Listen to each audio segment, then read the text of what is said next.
Hey everyone, today we're excited to welcome Ryan Hawk, a fellow Dayton, Ohio native and thought leader who Scott and I have had the pleasure of crossing paths with multiple times over the past 8 years. So as the host of the highly acclaimed podcast, The Learning Leader Show, Ryan has interviewed over 600 of the world's most influential leaders, distilling their insights into actionable wisdom for leaders at all stages. His personal journey from college quarterback to corporate executive, and now to a sought-after speaker and author, exemplifies the transformative power of self-leadership and continuous growth. Ryan's books, Welcome to Management, The Pursuit of Excellence, and The Score That Matters, resonate deeply with our mission here on Culture is an Inside Job. We're excited to dive into Ryan's story and perspectives on authentic leadership, personal growth, and building thriving work cultures. Welcome back to Culture is an Inside Job, everyone. It's so good to see you, Scott and Karen, as always. How you doing, my friends? Well, good to be here. Scott's like, well, I could say that's fine. That's not a well, yeah, good, or a well, not so good. It's just truth matters. Truth Yeah, matters. it does. My mama always said, if you don't have anything nice to say, don't say it at all.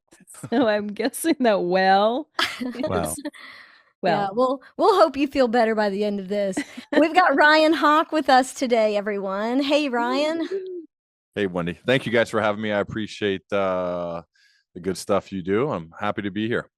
Yeah, absolutely. We're excited because, I was super excited just because, I just got off being at retreat with you at the Learning Leaders Circle Summit, which was absolutely amazing. We could have probably a whole episode on that, but so it was just fun, right? You, Scott, and I, are from this Dayton area, and just having that connection. You and I met probably, I was trying to think about this, right? I was at CareSource when we met. And so that's probably 10-ish years ago, and you were just stepping into what you're doing now. And that was fun because you were, in just kind of as you do, right? Just learning and trying to take in as much as you can about, leadership, so you can provide the level of service and what you do from a podcaster's perspective, and also just helping other people be better. And then Scott, how did you meet Ryan? Gosh, we had lunch. I think, it's probably been 10 years. And then your dad has this cable show, right? I think. Yes. Mine did a cable show. Yeah. Yeah, he did. And your dad was nice enough to have me on. And your dad's he's an icon here in Dayton, and he was in sales leadership at Lexus, I believe. Is that That's correct? Right. Yeah. That's right. Yeah. And just a super genuine guy, really nice, super kind to me. I was exploring I had these thoughts of writing a book. And then obviously, right, you're such a successful author. And I met you when you kind of went through this first PVC pipe of writing your first book. Yeah. And you gave me really good advice. Some of it I took, some of it I didn't, but you're much more successful in that realm than I am. And then you've just always done a really good job of keeping, Dayton, Ohio, keeping your roots here, and just always making the folks here in town feel really welcome. And so I appreciate all the gifts you gave me, and I appreciate that. Sure. Thank you. Anytime you get to talk about my dad, I could go forever. So I'll let you guys run the show, but I would go off on tangents about my love and admiration for him. I went on a long walk with him yesterday at Forest Field Park, actually. So they live half the year in Florida. So it's different for us as kids, because we used to have them all year round, and now we only have them half the year. So it's a little bit different. We try to make the most of this now warmer part of the year in Ohio when they're back in town. That's amazing. I love hearing about, your relationship and how much you care about him. And I have a question. For you around, maybe around that, but we'll see where it goes. But let me just kick it off too by saying congratulations on 10 years of your podcast. Thank you. That is just something to really celebrate. For those of you that haven't heard Ryan's podcast before, it's called the Learning Leader Show. And I mean, seriously, people, the amazing thought leaders who you've had on that. And I know you well enough to know you have worked your butt off for that.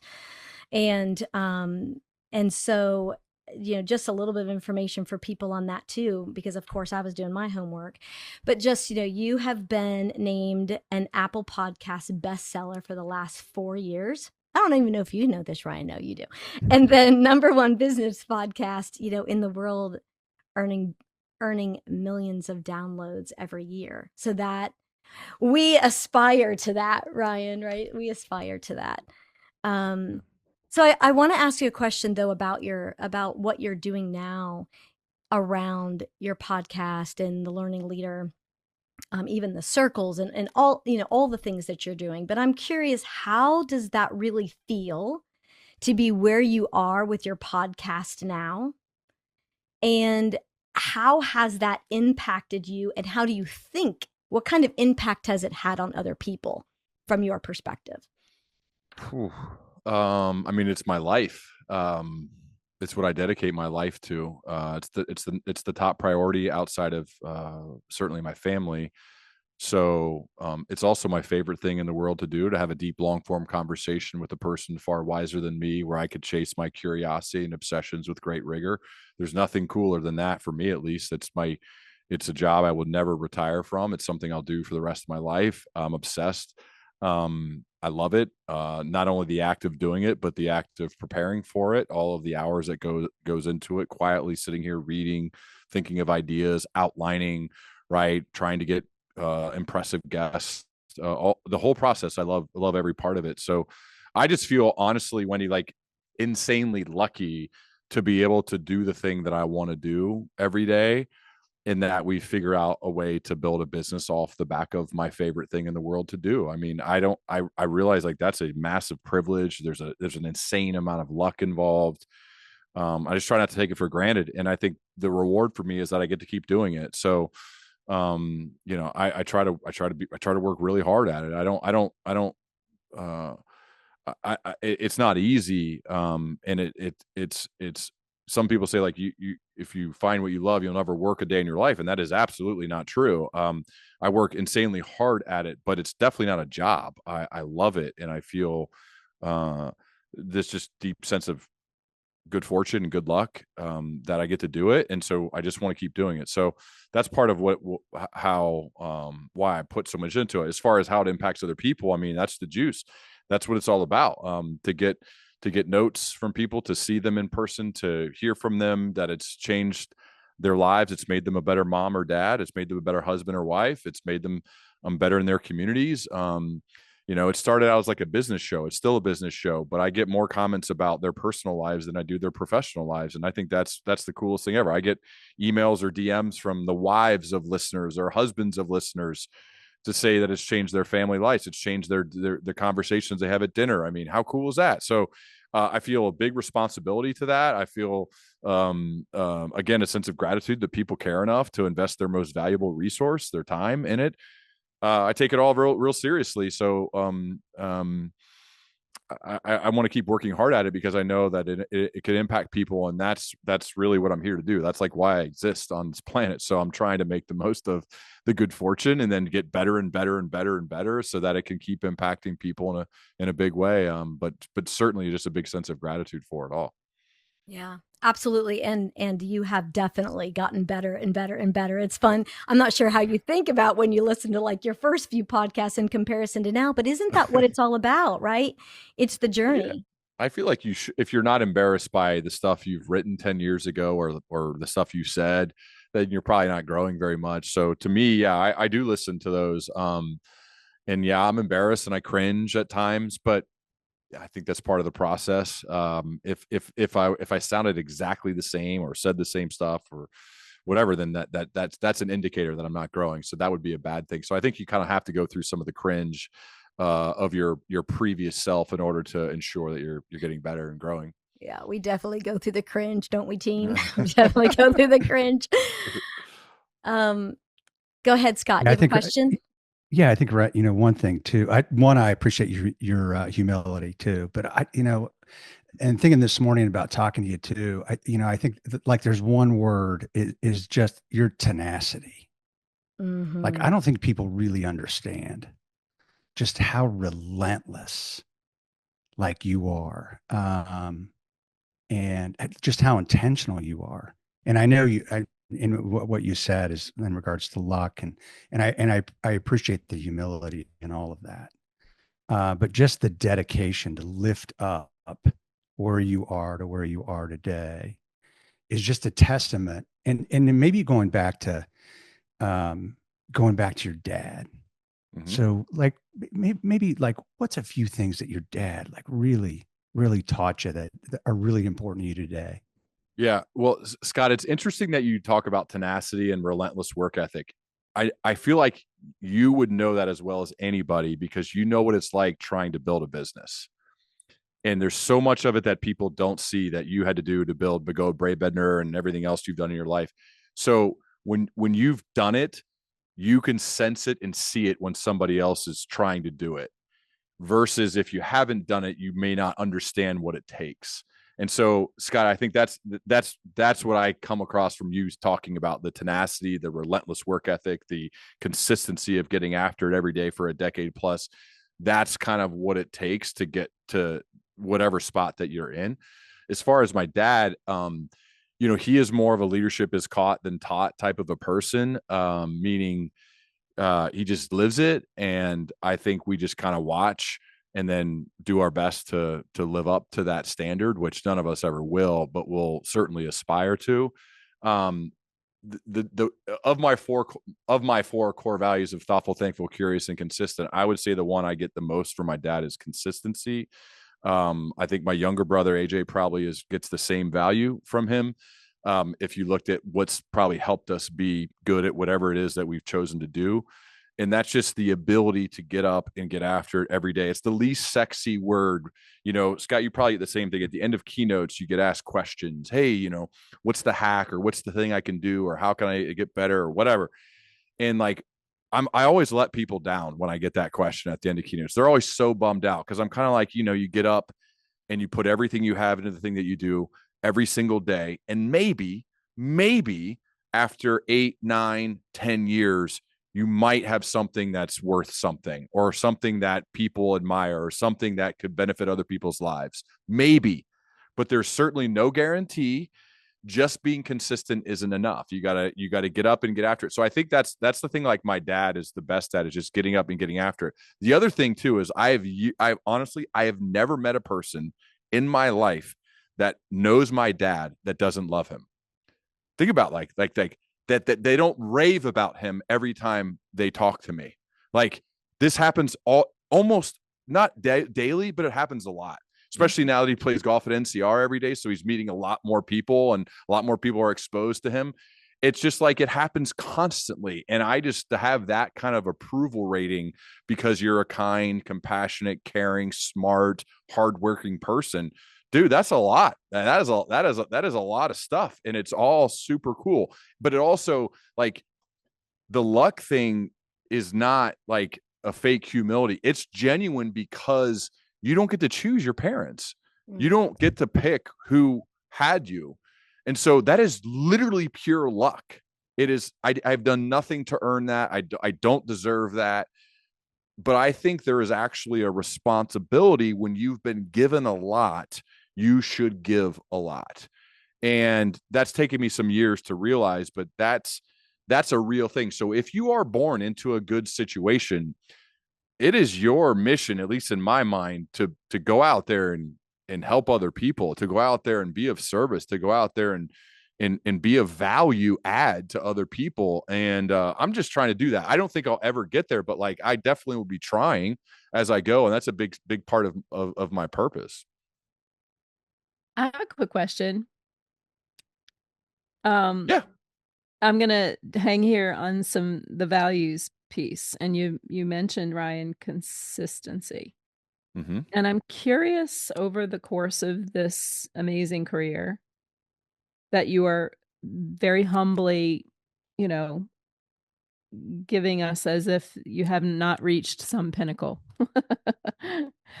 But let me just ask, what's been the hardest moment? What to stay consistent with? What is it that you struggle with that you find the most difficult to be consistent?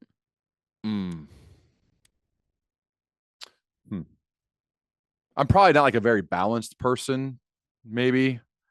I have stretches of time where I'm better at that, but it's a question that I have to really think through to give you like a real good answer. Um, I feel pretty lucky that I spend most days doing exactly what I want to do. And so it's not hard for me to be consistent at that because I want to do it. Like if you ask my wife, Miranda, she would say I'm very routine and regimented in a good way. Meaning like I wake up every day and work out and write and read and do all those things. I've tried to be much more intentional about all the stuff that comes with being a good husband and a good dad. But like when you love like your work, like I want to do it a lot. I want to do it all the time. So, I was just actually had met with a friend before this, and I was telling her that I've just signed up for every field trip now that my youngest daughter has at Incarnation. And so it's like, hey, like just block it on the calendar, like, right, like I'm not like super balanced. I don't have perfect work-life balance, but in some cases I have way more unbalanced when it comes to doing all family stuff or all kid stuff and not work stuff. So I feel like I'm getting a little bit better at that, but that's something that I have to like be very intentional about because I don't have a job that I'm trying to get away from. I have a thing that I want to go to on Saturday. I come in here on Saturdays. I come in here on Sundays. Like I like being in here. I like working. I like doing the thing that I'm doing. So if anything, I need to be careful not to like do it too much. Yeah. Thanks for sharing. Ryan, what comes to mind when you're talking, and maybe you can tell me whether this resonates with you, but this is how I feel about my work, is when the line between work and play is blurred, right? And it's just what we do. And so that's what I hear when you're talking. It's just, becomes it's just everything you do is just what you do. Love that. Yeah. I feel that completely. I mean, I think though that's really like, that's a super fortunate place to be. Not a lot of people get to that place. So like, I don't want to take that for granted. I think that's fun. It just, there's trade-offs at times. There's things you got to be careful about at times when it comes to that. So that's something I just try to be mindful of. The other thing that comes to mind for me is, and I'm super passionate about this, is just like the legacy that we get to leave, the legacy that we get to experience because of other people's legacies and so forth. And when you were talking about your dad, and then when you were also just even talking about how I know you well enough to know how important your family is to you, right? And making sure you're spending that quality time. And Alexa, who you've probably seen emails back and forth from, who helps us with our marketing side and connecting with people, she was like, hey, did you see Ryan's what you put out on Mondays, right? And so I looked at it, and there's this quote on there that so spoke to me, and it's, children are not good at listening to their elders, but they never fail to imitate them. What does that mean to you? Yeah, I think about that from my upbringing, but also the thing that Miranda and I talk about the most is like, we are the model. And so how we respond to success, how we respond to failure, how we respond to everything in between was being carefully seen, even if our girls aren't like overtly saying that. We know that we are just setting the tone, and we are the models for what a loving relationship looks like. We're the models for how to treat people. We're the models for picking up the trash when we're walking the park. We're the models for literally everything. And so like, we just need to be really cognizant of that all the time. We need to approach them with curiosity and such, and not being judgmental. We need to show up with intentionality every day in everything that we do. And so whether that's how you treat the 4 people who make your burrito bowl at Chipotle, or how you treat people who need help, I think that's a big thing. I remember growing up vividly, but we had landlines growing up, and people would call our house 7, 8, 9 o'clock at night, and I would answer sometimes, and it would be like a guy, and you could even tell maybe he was hurting or even crying potentially. not a guy, like an adult, when I was a kid, and he'd say, "Hey, can I speak with Keith? Can I talk to your dad?" And I'm like, "Sure, whatever." And I would just watch my dad on the phone. I can't hear the other side of the call, but he just kind of like listen. Yeah. And like just kind of listen patiently for a while. And then at the end, he'd usually offer some sort of advice. And he's like, "Hey, I can make an introduction. I can help you. I can do this." And I'd be like, "What was that all about?" And he's like, "So and so is going through a tough time and they lost their job, or like they're really struggling or whatever. And I'm just trying to help them out." And so when you see people around you that you grow up with or that you live with, just have this natural inclination to try to help somebody else out. Like, you're like, "Oh, I guess that's how I should be, right? You should just help people out." And he never told me like, "Hey, when you grow up, you better help people out or serve others." He never said any of those things. My mom, by the way, my dad's getting all the shine. My mom deserves equal amount of credit. Okay. So just so you know, she just didn't work like professionally. And doesn't have all the fans that my dad does. But anyway, my point is like, you just got to live it. You got to be that thing. And then again, leadership, I'm firmly believe, is more caught than taught. And so I don't remember him ever sitting us down and being like, "Hey boys, here's what you guys got to do." Like ever. It was just like, this is the way we're going to try to be good humans. And you see it, and that becomes normalized. So what we're really trying to normalize in our house is just being a kind, decent, curious person who tries to help other people when we can. And if you just do that every day for 18 years, hopefully when they leave, they are like, "Oh, this is just normal for us to do this." That's our hope. I mean, we'll see. We don't have any out in the world yet, but we'll see if that works itself out. I don't know. I hope so. Yeah. Yeah. Our podcast is called Culture is an Inside Job. And to me, that's what it's all about. That's where it starts, right? That is, the culture working on the inside first before you can have any sort of positive effect on the world. And it starts with your family, right? So Scott, Karen. Well, and I think too, I think the other thing too is, well, obviously this, and if you don't have those values, and then you show up at an employer with bad values, that employer is going to define those for you. And then sadly, your life's going to get wonky, and it's going to get wonky fast. And so, Ryan, you've been inside of hundreds of companies, and then, and I'm sure most of them really good. And I'm sure, without mentioning any names, but if you had to say, like, what evidence like pops out pretty quickly, like, I'm not in the right place. Like, I'm not in the right place. Like this, like I'm not sure this place has it going on in regards to culturally. Like, what are some of those things that maybe you might see, or you might feel, or you might hear? Yeah, so I'll actually name one that's on the other end of that spectrum, but I won't name them, at least by name.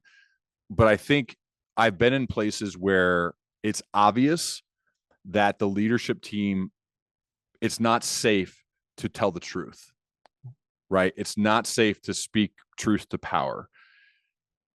I'm working pretty deeply now with you guys probably know Wind Supply here in Dayton, and their president Jeff Dice. I love Jeff, and I love his whole executive team. We were just with them last week, and I told Jeff this afterwards. "Man, I don't know what you've done, but it is so safe for every person in that room to tell you the truth, and that's why you guys are an $8 billion company and going to be 20 million probably tomorrow." Like, whatever you've done, Jeff, you have figured it out when it comes to creating a psychologically safe place for your team to tell you the truth. They're fearless, and they're open, and they're super vulnerable, and they're not scared, and they all just say it. My friend Garen Stokes, one of my coaches on my team, he just has this mentality of see it, say it. And if Garen sees it, he says it. And sometimes, he's not afraid. He just says it. And I try to like I don't want him to lose that. That's one of his superpowers. But I think the good companies, they just are not afraid to say what's true and then to try to figure it out, like the problem or the issue. And they're not cruel or mean, but they just say what's going on for real. Versus, Scott, I think you've probably experienced this at some places, or maybe you've talked to others who are senior leaders. If they don't create a place that's safe enough where people can actually say what's real, I think you're going to struggle. And the best sports teams were the exact same way, like where the coaching staff and the players could create an environment where you could just say what's true. And I think that's something that you got to create as a leader is make sure the environment is one in which people are able to say what's actually happening. And then you try to figure out, like, how are we going to solve this problem, or how can we get after it without people being afraid to actually speak up to the boss. Yeah. I'm glad you brought up Win Supply, and Rick Schwartz and that whole team. I mean, what they've given back to this community is incredible. And they just keep giving and giving and giving and leaning in this community and staying and staying and staying. It's cool. And so thanks for giving back. And Rick and that whole team, he's a really humble human being and such a great company. So, yeah. And I love that we're calling that out, because again, unfortunately, I think, a lot of our organizations have work to do when it comes to the type of culture they create and creating that, safe environment. And so when we see it, call it out and recognize them, because we want them to do more of it. And, kind of like to your point, Ryan, even about how, you watching your dad, same thing with organizations. If other organizations are seeing other organizations do this, it's like, let's catch that and do more of it. So, yeah. Karen, anything come up for you around, especially when I heard like the safety piece and so forth? But my God, I could sit here all day long and chat with that about so I do have a quick question. I'm curious if you've seen any when the team has when they're working through building safety, right? And something happens now that we don't feel safe. How does the team creatively respond to that without retribution and reprisal? What have you seen, or have you seen that at all? So I want to make sure I understand the question. Are you saying, like, when somebody maybe makes a mistake and they feel like they're being penalized or punished for that? Well, so if we're not safe yet, right? We're aware that we're not safe. And we are learning how to be safe. We understand what safety is. And then something goes off the rails. How do we hold the space for that without reprisal? Yeah, I mean, as a leader, like we're the emotional thermostat of our teams. We set the tone. We actually get to set that Nest thermostat dial, but for the energy and the kind of the feeling in the room. So I think you have to be really cognizant of that if you're the CEO or you're the senior person. I think that's important. But as Wendy mentioned, I think at the very beginning of this, when we go in and work with a team, like, we focus on the individuals in each of those rooms first. Like, we get clearly defined on who they are, their purpose, their values, their critical behaviors, right? We do all sorts of things for them and we do it as a group, specifically for a reason. We don't do it one-on-one. We want them doing this together because they build these trust and bonds, because they're going to have to be vulnerable in an open space. Peter Senge wrote a book called The Fifth Discipline, which talks about the power of team dialogue and goes really deep on all of that. And I, with everything that we do, we want to do it in teams. And certainly you're going to become a better human and a better individual and a better leader from doing the work. But the thing that not all of them realize is that we do it in the way we do it to bring your team tighter, to make your team better as a group, because you're learning together, you're laughing together, you're sometimes crying together, you're doing hard things together. And all of that is how you build a strong team. All of that's how you build, like, safety, to be able to see it and say it, safety to be able to speak up. So there's just, like, sometimes we have to start, like, we almost always start at the very ground level and build from there. And so our stuff usually takes a while, because, like, most of the good things that ever happen in life usually takes a lot of work, usually takes a lot of effort, and it doesn't happen overnight. So to me, in those situations, I think you start with each of the individuals. You got to get them to a place where they can share with the team. And usually that starts with the leader. The senior leader has to go first to let them know, like, this is a place where we're going to do that here.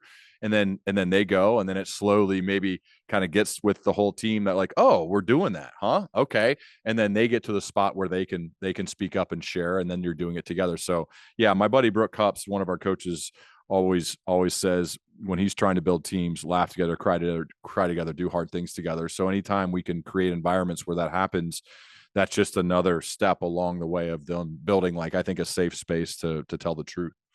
Yeah. It's funny because I'm a certified team coach and love what you're talking about, starting with the individual and how we collectively come together. And I've always felt like, and you use the reference of, like the sports team as well. Cohesion starts in the locker room, right? It's what's going on after and between the games. It's, how we show up in a game is the moment of truth for how well we've been doing it all the other days, right? So yeah.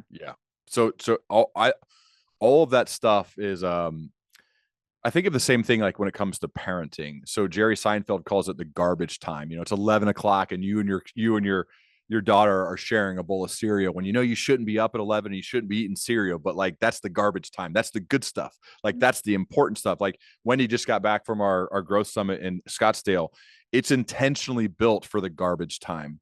Like we don't overtly say that, but it's designed to have longer breaks than normal. It's designed to have these deep, long form conversations in between the learning. So you think you're going there because, hey, we have this great content to share. And certainly that is part of it. We try to make that as good as it can be, but it's more designed for you to connect with a few people and build deep relationships, because that's what changes your life, transformational relationships.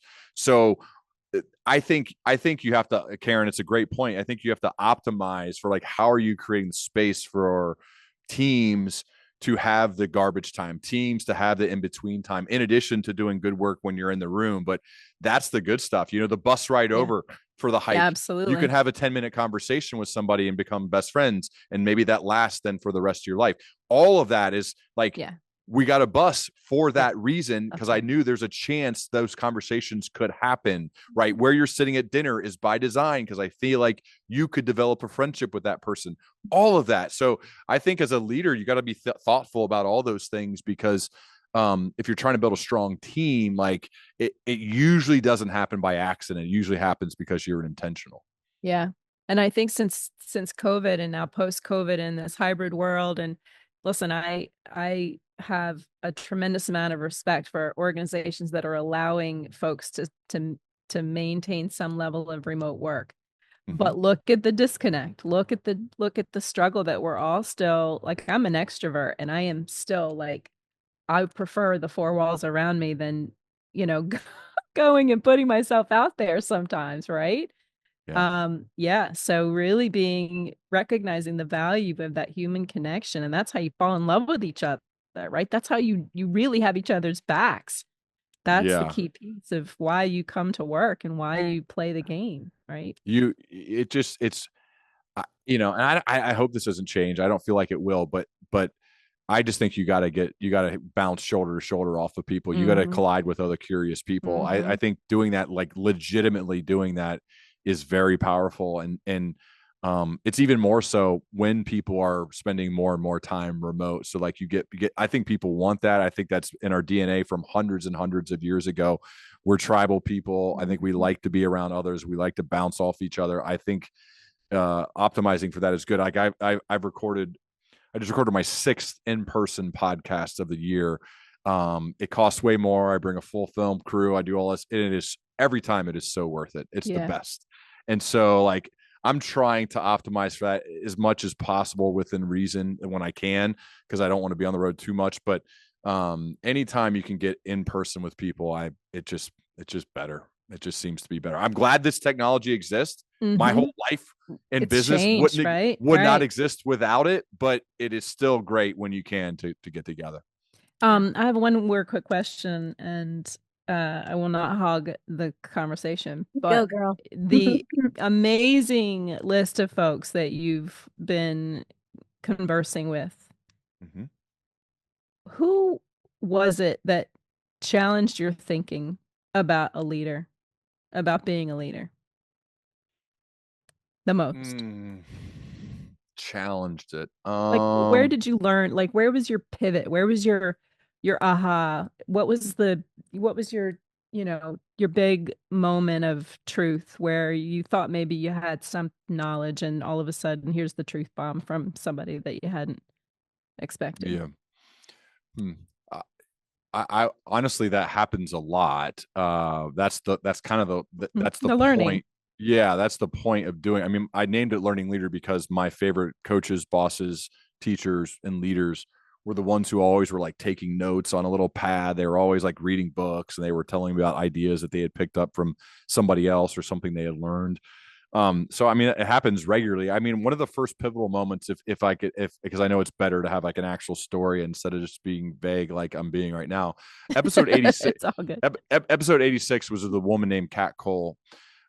She did it on the phone. Okay, I was on Skype and she was on the phone, so it tells you like this was 1,000 years ago. And so audio quality is not great.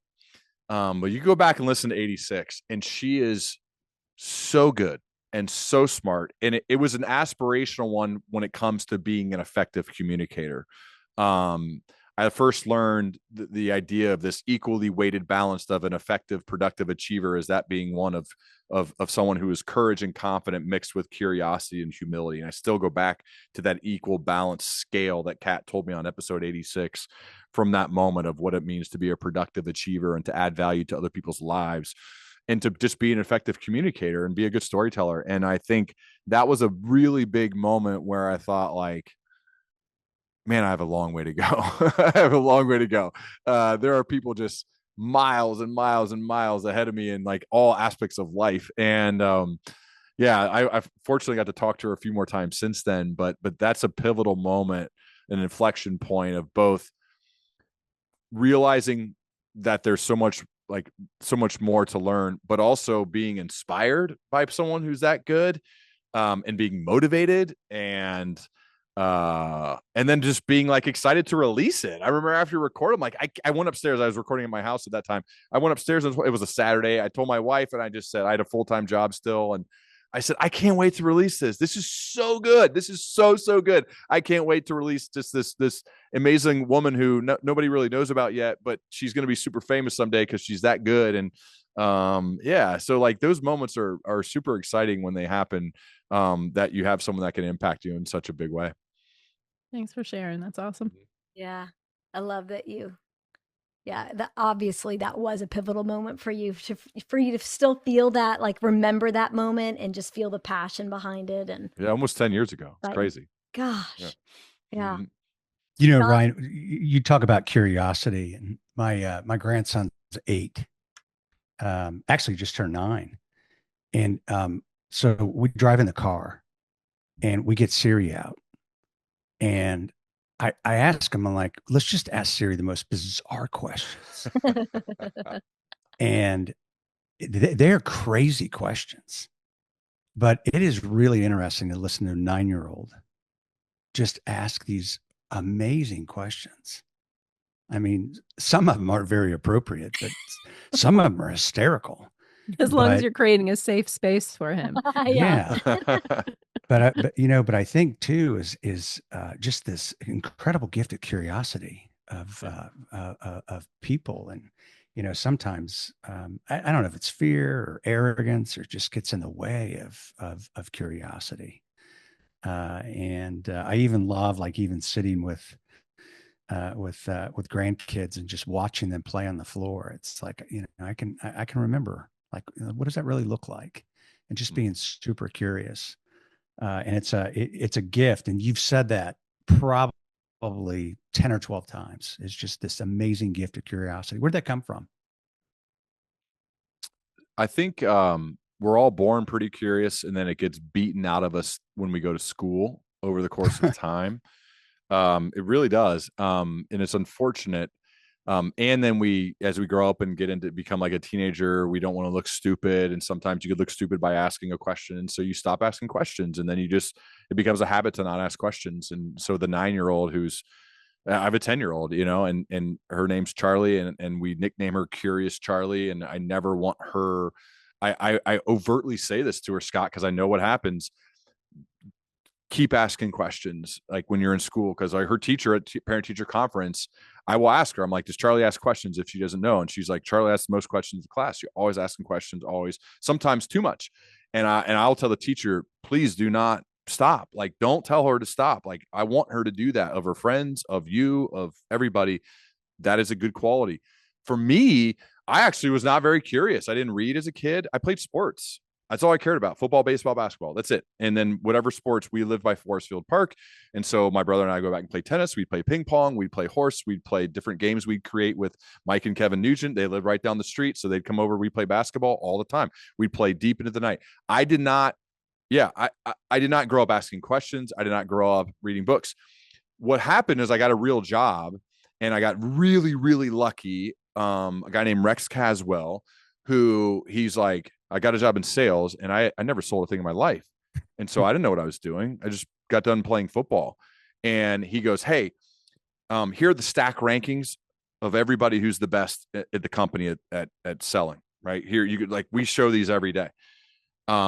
You should talk to the top 10 and ask them the questions. And I remember I was like, what do you want me to ask him? I don't know. He's like, hey, we'll come up with the questions. I'll help you. So like Rex really took me under his wing. Without him, I wouldn't have done this. But what happened is then I went and did 10 interviews with the top 10, and I asked them all basically the same questions. And I'd ask follow-up sometimes, but I would just go down the list and I would write everything they said. And then I basically created a report that I used for myself and also gave to Rex as like a little project, because I was brand new, and I only got hired because Rex is friends with my dad. Right. So 100% nepotism hire. I would not have been hired without that friendship. But I was like very determined to prove Rex right, because I wanted to prove my dad right. Like I didn't want them to be like, this nepotism hire, but it was stupid. No, I would say it was a nepotism hire. I'm not going to say that's not true, but I'm also going to kill it. I'm going to absolutely crush it despite all that. But what happened, Scott, is I learned so much over the course of those first 10 interviews that I thought, like, why don't I just do this for everything in my life? Literally, why don't you just find the people who are really good at the thing you're curious, like, or the thing that like you're going to do, and just ask them how they're good at it? Like, it's super basic if you think about it.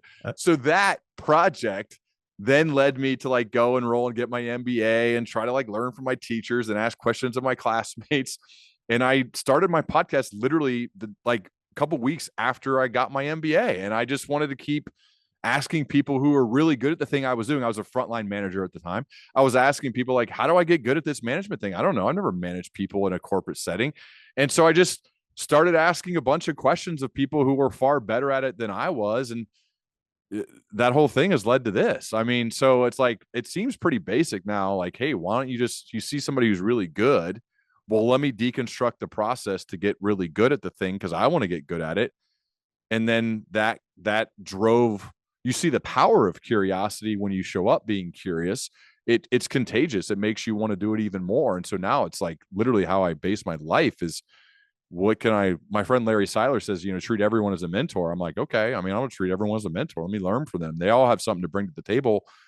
If I chase my curiosity, like I'll probably be in a good spot. So yeah, it's weird in my case that it was learned later in life and not something that I was like, I wasn't like Charlie. Like I'm more like lucky to be put in a situation to be curious, saw the power of it, and now I just keep doing it. Yeah. And consistent. Yeah. Yeah. Yep. 100%. And you didn't let anybody hold you back, right? Like if anybody was like, why are you asking so many questions or what have you, right? I mean, you found to me, it's my love. I mean, it's my love language. Like if you want to show me love, you what you all are doing right now, you're being curious about me, right? I receive love that way. I try to give it that way, especially for people who want that. Yeah, I just feel like that's a way, whether it's at the side of a soccer field with parents of the other players on my kids' teams or whatever. If I feel like I can get deep pretty fast with people just by trying to learn about them, because I'm genuinely curious about them. It's not like I'm not trying to perform. It's just a genuine thing now because I've seen the power of it. I've learned a lot from being that way. So it's both how I receive love and give it. And I think it's a form of respect. And also there's just so much benefit from showing up that way, because you can learn a lot from the stories of other people. Hey, I know we're at like 44 minutes. I got one quick question for you. And I'm really curious, and you don't have to answer it if you don't want to. So I'll give you complete permission. But you've interviewed so many people. What's what's the one question that gave you like brought the most fear or gave you the biggest if I ask this question, like all hell could break loose or bad things could happen, or I'm afraid to ask it. Wow. I like that. I don't even know if it would be on the podcast, but this is a little weird, Scott, but I'll just say it. Like it's happened multiple times. Whenever somebody has been divorced, I will just say, "Why'd you get divorced?" Ooh. And that's a little risky, especially if I haven't known them for a while or don't know them at all. I'm genuinely curious as to why, though, because I want to do the opposite of that. Like I'm trying. I don't want it. I don't want that to happen, you know. And so and usually though, I found.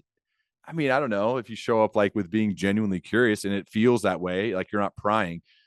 People want to talk about like the tough things they've gone through. Like people want to talk about it. Like they like to, like I've had some tough things go on. Like we have a blended family, you know, like there's a lot of moving complex parts with the different people in our lives that we have to check things through. Like, right. People we used to be in relationships with. I actually like talking about that. No one ever asked me about it. It happens a little bit every once in a while, but it's super complex and crazy and weird. But I see like people, if they're genuinely curious about it, like I like it. I think that's cool.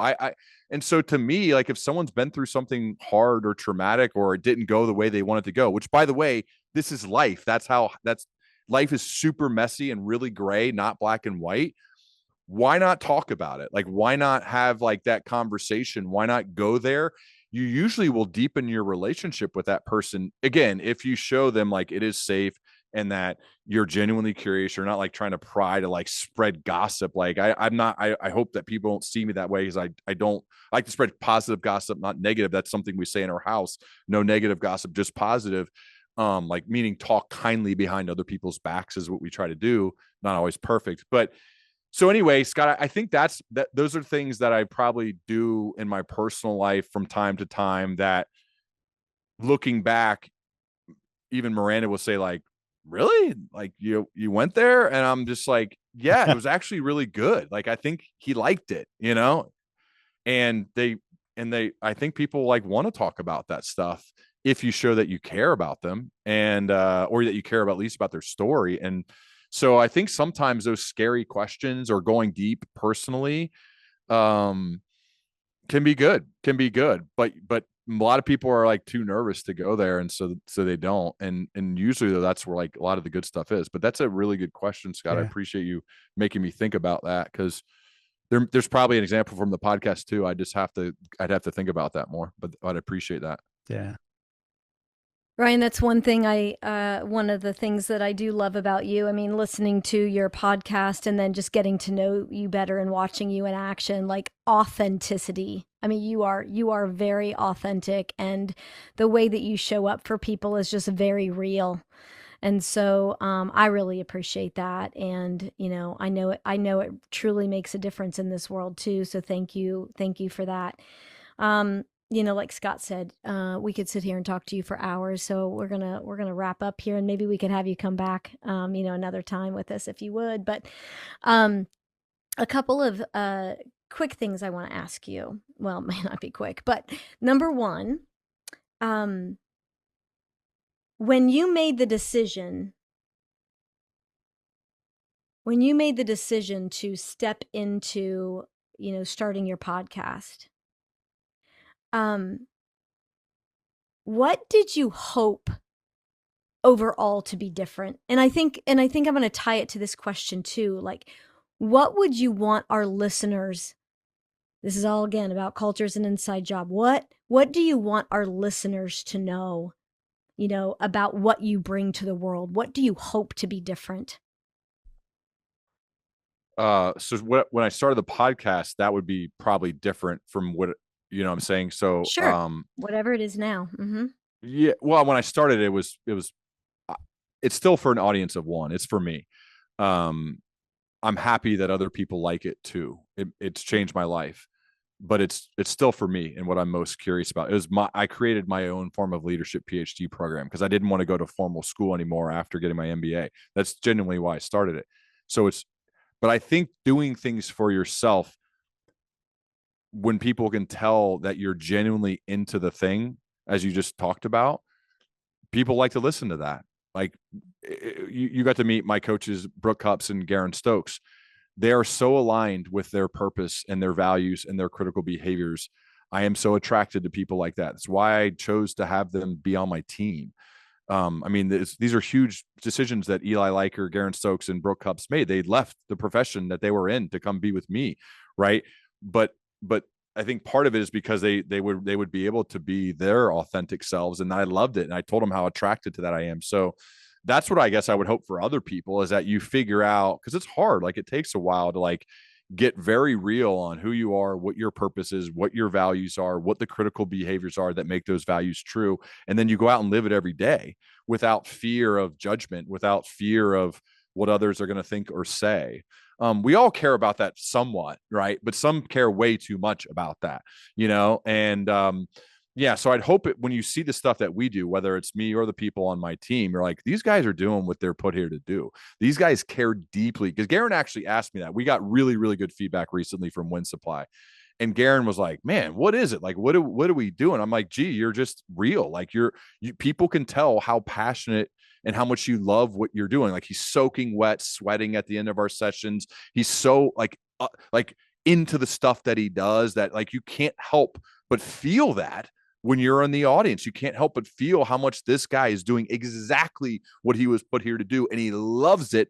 And oh, by the way, it's really helpful for the people who are receiving it too. So that's what I hope other people could get, right? I hope they could sense that, like, I'm doing what I want to do and what I'm curious and obsessed about, and hopefully others can do the same, and you could learn from the stuff that we're doing as we go. But yeah, I mean, I guess that's how I would answer that. But that's again a good one that makes me think. But that's what we try to do, and it seems like for the people who are into it, that's what they feel.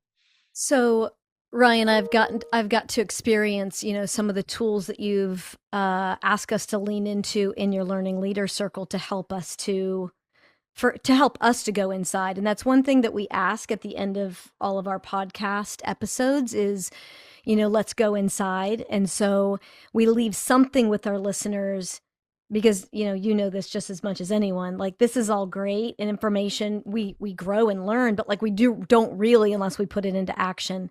So what is one thing that you would invite people to do, like a next best step or something to do in order to exactly what you were just talking about, right? In order for them to really lean into how do they do what they're called to do, right? And stepping into that and learning more about maybe what that is. So what would be one thing you would ask them to take time for themselves with?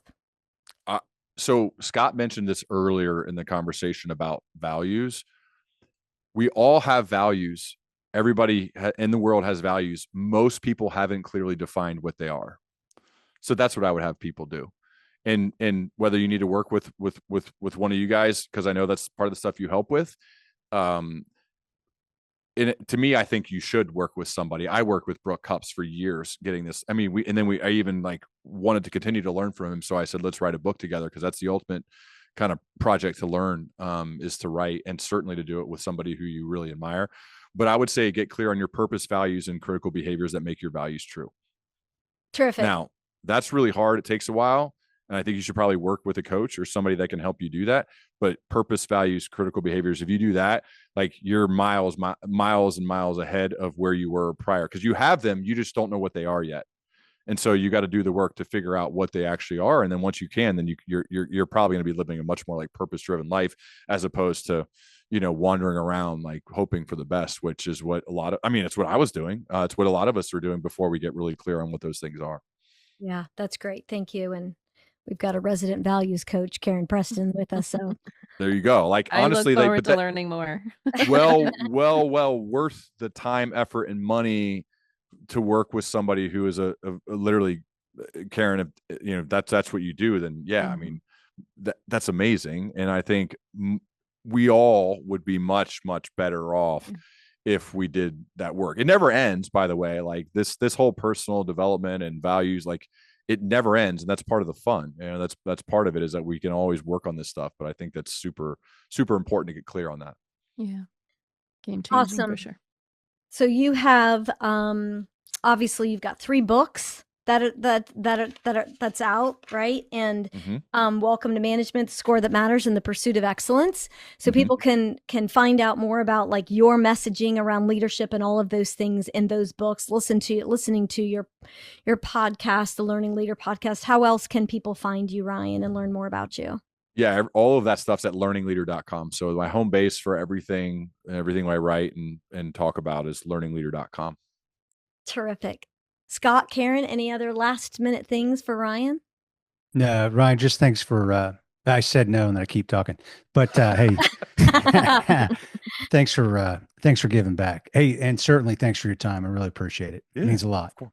Thank you. Yeah. Thank you. This is just tremendous. Appreciate your vulnerability and good stuff. Keep doing what you're doing. Thank you. Appreciate it. Thank you. Thank you, Ryan. It was fun. And everyone, we will see you next time.